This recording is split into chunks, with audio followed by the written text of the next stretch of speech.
We've gathered the elements. We've tended the soil of self-trust, learned to compost memory, planted seeds of possibility, and chosen the water of our attention with care. Now we turn to the source of energy that animates it all, the sun.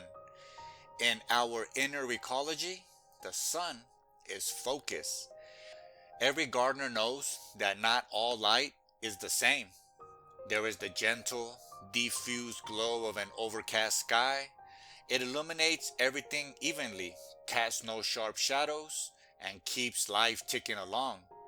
And then there is a concentrated blaze of direct sun, capable of ripening fruit, hardening clay, or when focused, ignite fire. Our awareness contains the same spectrum. There is panoramic awareness, the wide angle light that takes in the whole field, the mood of the room, the hum of background noise, the open tabs of the mind. It is receptive, connective, essential for orientation. And then there is something else entirely, the laser. To laser focus is not merely to concentrate harder, it is a phase change in consciousness. It is a shift from the open hand of awareness to the closed fist of intention, from diffusion to direction. In physics, a laser works through stimulated emission.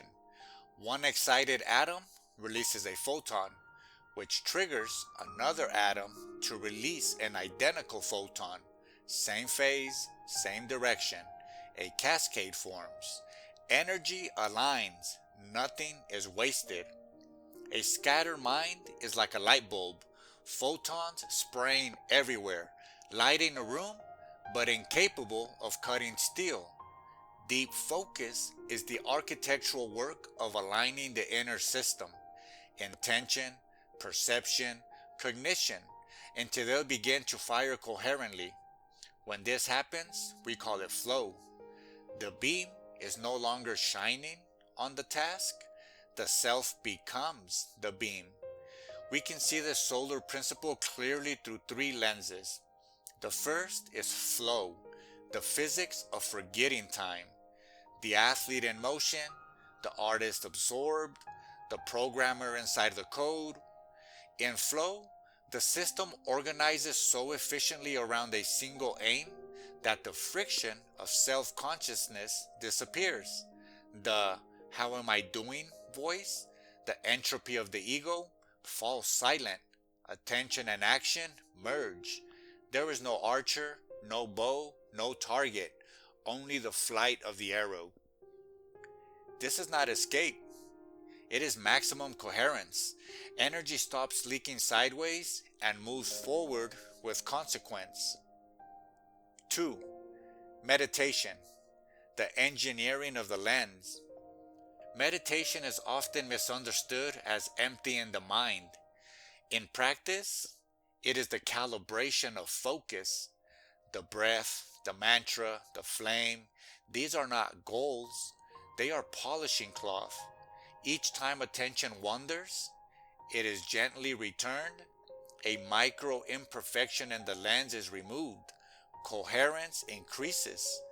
Meditation teaches the nervous system what a collimated beam of awareness feels like, not as effort, but as steadiness.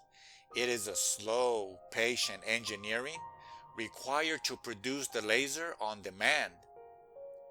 3. Deep work, the cultivation of a solar day. This is focus applied to time.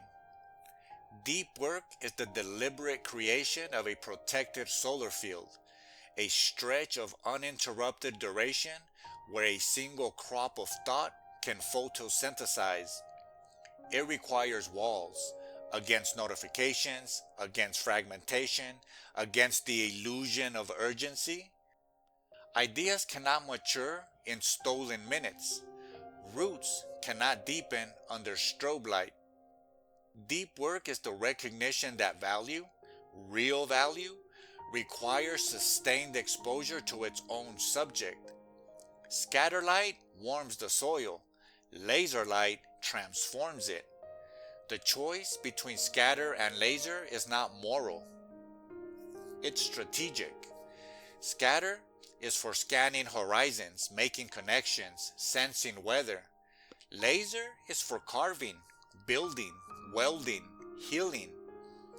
The danger comes when we mistake one for the other, when we try to build with scatter or live entirely under the burn of the beam.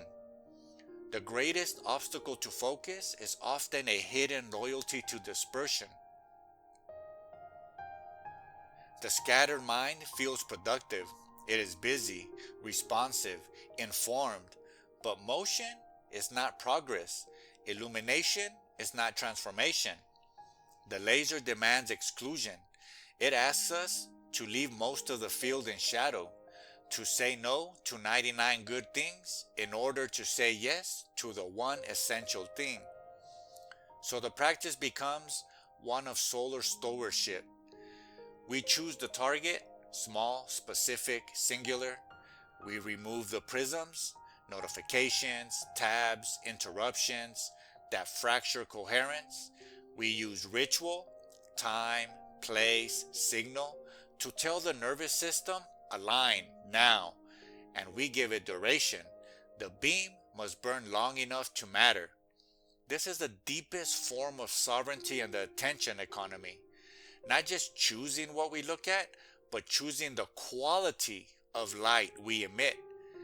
To know when to let awareness shine broadly and when to focus it through intention until it becomes a tool capable of etching truth into the moment.